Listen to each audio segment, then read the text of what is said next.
xibaar yu wér te wóor ca tàng-tàng ba abonnez-vous pour ngeen di mën di jot suñuy vidéo.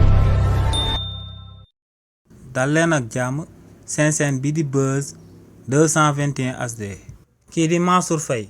da ko personnalité politique bu kenn dootu présenté ci réew mii di Sénégal. ginnaaw bañ ko convoqué tey ngir mu daal di ñëw daal di taxaw ci kanamu haute cour de justice daal di layoo jëmale ko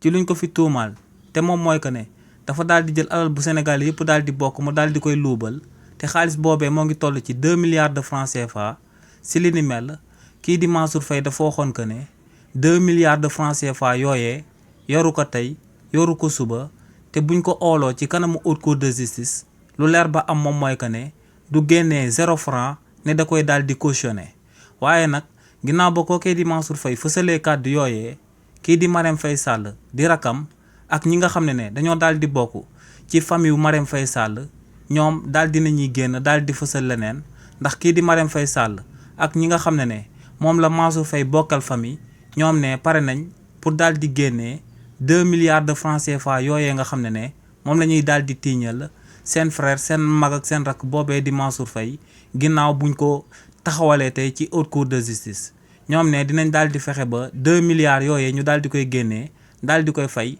comme caution bu ko defee ñu daal di bàyyi seen frère boobee di Mansour Faye mu dem daal di ñibbi. ndax lu Mansour Faye wax ne du daal di fay xaalis bi dina ko daal di jëmal wala lu Marème Faye Sall daal di wax que ne dina fay xaalis dina ko daal di jëmal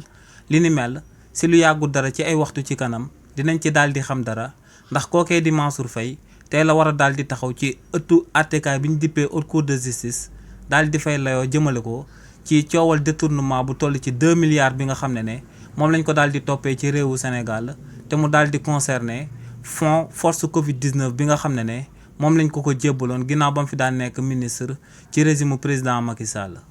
xibaar yu wér te wóor ca tàng-tàng ba abonnez-vous pour ngeen di mën di jot suñuy vidéo.